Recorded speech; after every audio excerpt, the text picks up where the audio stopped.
Luego de una audición impresionante que Cora realizó para enfrentarse al ejército de Balisarius, gracias a este sapo, Atticus, o el pequeño Hitler como lo bauticé, logra descubrir su ubicación. Aunque Cora consiguió derrotarlo anteriormente, lo que ella desconoce es que Atticus ha sido restaurado y revitalizado, recibiendo nuevas órdenes directamente del maestro Balisarius. Este último, siendo el padre adoptivo de Cora, le encomienda una misión crucial: capturar a su hija viva. Y así da comienzo la segunda parte de Rebel Moon, la guerrera que deja marca. Y vaya que Cora deja marcas, sobre todo a Atticus, ya que en el presente el pequeño Hitler está complicado de salud, digamos que está en terapia intensiva en un hospital muy diferente al que conocemos. Lo curioso es que segundos después desconectan al tipo y ya hasta habla, diciéndole al segundo al mando del ejército que Cora está en el planeta Bel, hablando de recuperaciones milagrosas. En Bel es el lugar montañoso y pacífico donde uno se relaja tanto solo con respirar. Llegan los héroes, los guerreros montados en esos caballos que tienen una vaina rara en la cara. Bueno, aquí no son caballos, son urakis. Saris, el infiltrado del ejército de Balisarius, sigue reportándose a los nazis para hacer creer que todo está bien, pero anuncia que llegarán en 5 días. Y ya saben, el chisme está caliente y hay que pasarlo rápido. Titus no pierde tiempo y les anuncia a los habitantes lo que se les viene, dejándoles claro que la cosecha puede ser el mejor escudo. En otras palabras, que van a tener que producir granos como locos para salvarse. Y bueno, por fin tenemos a Cora y al granjero Gunnar solitos. Pero necesito hacerte el amor. Si no recordabas, estos dos tenían un romance desde la primera parte, y luego de todo lo vivido, y ahora tras tantas peleas, finalmente mojan la coneja, justo después de que el granjero Gunnar le dijera que tiene miedo a perderla, confirmando que a las mujeres les encantan las frases románticas. Después de pegarse un buen rato de amor y paz, toca el turno de las confesiones íntimas. Sí, ese momento después del amorío en el que te abres un poco más. Y te lo digo porque sé que no tienes experiencia. Ahí se nos desvela el rollo con el padre adoptivo de Cora, el maestro Balisarius. Después de adoptarla y formarla para llegar a ser la protectora de la princesa Isa, quien tiene poderes curativos, Balisarius toma el poder en un golpe de estado, alentando a Cora a culminar el golpe asesinando a la princesa. Inmediatamente después del perdón de la princesa hacia Cora, ella le dispara. ¿Qué has hecho? ¡Deténganla! Balisarius echándole la culpa a Cora de lo que acaba de pasar, del golpe de estado, persiguiéndola hasta el presente. Cora no siendo capaz de matar a su padre adoptivo en el momento que tenía la oportunidad. Y la gente que nadie vio que la culpa era de Balisarius. Y mientras tanto los músicos siguen tocando, no importa que el mundo se esté cayendo a pedazos, la música nunca debe parar. ¿Alguien recuerda la boda roja de Game of Thrones? Bueno, así quisieron hacer esta escena. Al día siguiente, los guerreros armados con sus armas, obvio, están listos para la batalla, para proteger la cosecha que será su defensa. Los granjeros armados hasta los dientes deciden que la mejor defensa es una buena cosecha. Van a luchar con grano. Literalmente es como decir, toma eso, enemigo, una mazorca en tu cara. Volviendo a los malos, luego de un berrinche y matar a uno de sus doctores, el pequeño Hitler está listo para atrapar a Cora. Atticus, quien se da cuenta a partir de una llamada del infiltrado Saris que ya no tiene ejército en Bel, acabados de forma espectacular por Cora en la primera parte de esta historia.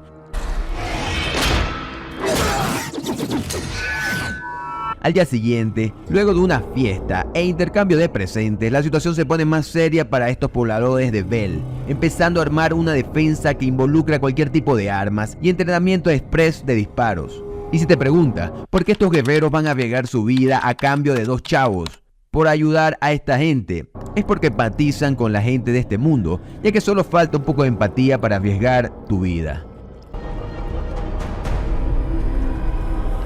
Cuando aparece el pequeño Hitler con su supernave llena de maldad, Cora encuentra ese momento perfecto para hacerse un nuevo peinado. Y luego de hacerse su nuevo peinado, cientos de naves salen de esa supernave, y de algunas de estas pequeñas naves salen soldados y otras naves se ponen a caminar. Sí, son naves caminadoras.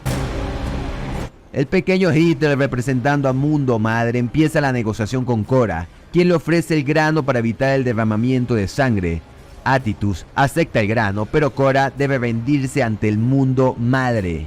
Cora, con el corazón roto, acepta el trato.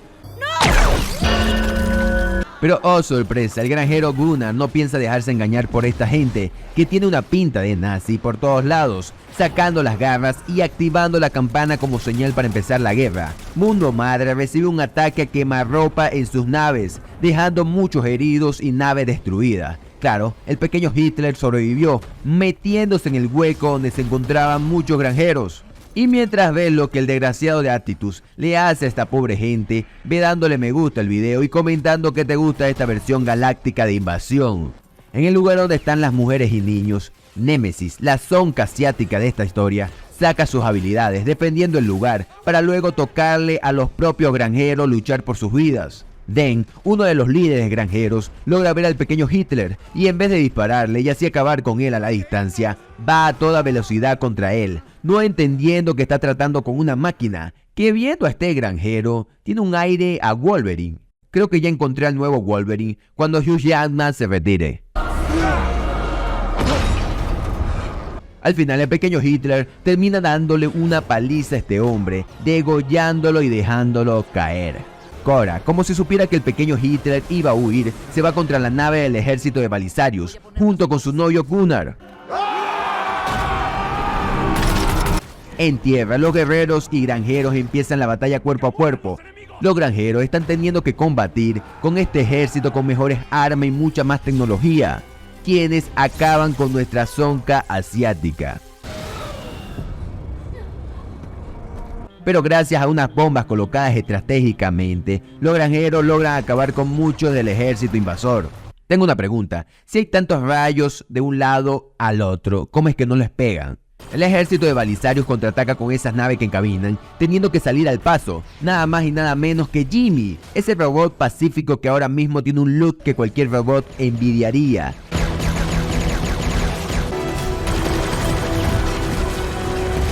Estando en modo salvaje, acabando con la nave que camina y con todo lo que se menea ahí, terminando su trabajo como un Saiyajin.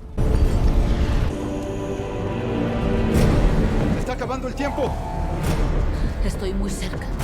Ya infiltrados en la supernave, Cora y Gunnar logran llegar a lo más profundo de esta, provocando una falla clave para el final de nuestra historia distópica. Cora llega donde se encuentran los trabajadores que hacen andar esta nave con carbón.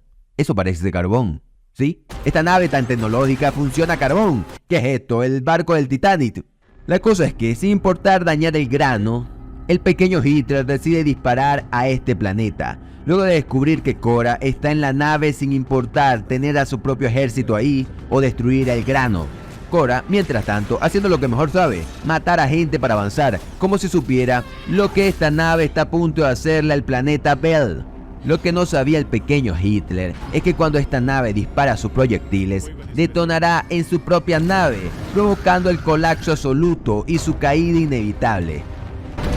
Mientras Cora y Hitler se encuentran de nuevo en plena caída de esta nave, empezando una batalla que es casi un milagro que no caiga una vaina en la cabeza mientras estos dos se caen a golpes.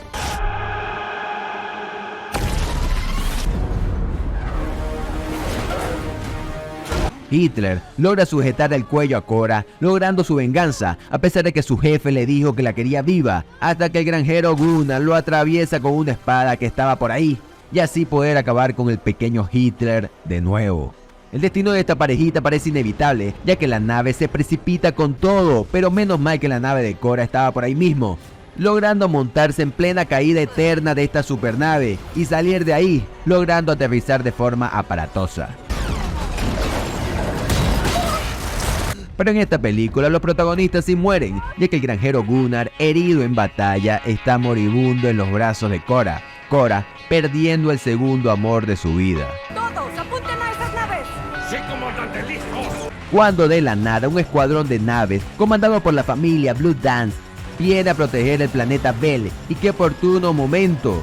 Blue Dance se decidió a hacerlo cuando las naves del ejército de Balisarius salían de la supernave y así acabar con el ataque final del ejército invasor. Recordando que Blue Dance no había aceptado acompañar a Cora a la batalla. Se acabó. Y no puedes tenerlo todo, Cora, Ya que, sí, los rebeldes terminaron de salvar al planeta Bell, pero perdiste a tu macho. Cuando ya todo está calmado, una avergonzada Cora reconoce que le mintió a todos, diciendo que es Arfelai, la hija adoptiva del regente Balisarius, quien asesinó a la princesa Isa. Titus le dice que no la asesinó porque ella sigue con vida, ya que ella es más que la muerte. Seguramente tiene que ver con el poder de esta niña de curar. Una simple especulación mía. Él finaliza diciendo que debe encontrarla y pelear. Y como todo el mundo quiere pelear en compañía de Cora, todo el mundo se ofrece a pelear, hasta el robot Jimmy. Y así, teniendo que encontrar y pelear, dejándonos la historia abierta para una tercera parte. Cosa que pueden sumar o no a la historia, pero igual te pueden hacer reír. Permíteme ayudar con tu evaluación. Lo de Atticus o el pequeño Hitler le parece muy fuerte el apodo que le puse. Llamar así a alguien pone el listón bastante alto en cuanto a la maldad. Y creo que el personaje se ajusta mucho a todo el entorno que representa el ejército de Balisarius. Estoy bastante seguro que el ejército tiene una inspiración nazi. La recuperación express de Atticus. Esto es típico de las películas de ciencia ficción, donde alguien se cura en un abrir y cerrar de ojo, gracias a la magia o a la tecnología avanzada. Lo curioso es que curas así de rápido, pero la nave anda a carbón. Bell y los Urakis, me queda una duda, ¿por qué los Urakis y no caballos normales? ¿O por qué no hay más animales en Bell? El grano es el arma más poderosa que tenemos. Defenderse con la cosecha. Esto es muy novedoso. Imagínate ahí lanzando granos a los malos. Tiene su punto cómico, pero no. Realmente tiene un trasfondo increíble que los granjeros dependan del grano, ya que el ejército de Balisarius depende de ellos, y se vuelve una increíble defensa. Solo puedo pedir que sus pasados los atormenten menos. Tiene sentido que guerreros se jueguen la vida por un planeta que ni puta idea, solo por el hecho de que la gente en ese planeta va a sufrir situaciones difíciles como las que ellos vivieron. Parece más un deseo de Disney que una realidad. Y lo de la nave a carbón, tenemos solo esta escena. A mí me parece carbón y trabajadores ahí echándole bolas para que esa nave vuele. Rarísimo y anticuado eso.